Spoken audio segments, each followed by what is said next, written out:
ధనస్సు రాశివారు.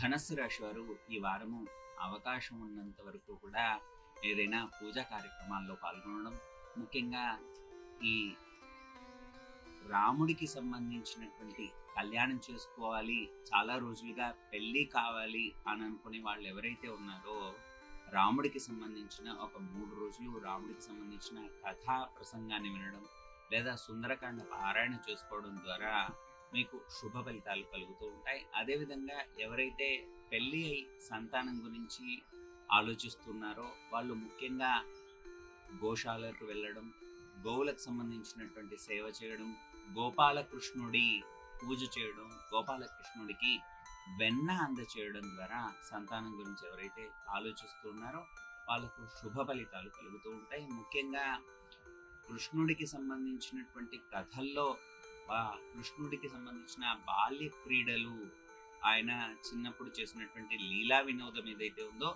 ఆ కథలు వినడం ద్వారా శుభ ఫలితాలు ఎక్కువగా కలుగుతాయి. సంతానం కోరుకునేటువంటి వారికి త్వరగా సంతానం కలిగేటువంటి అవకాశాలు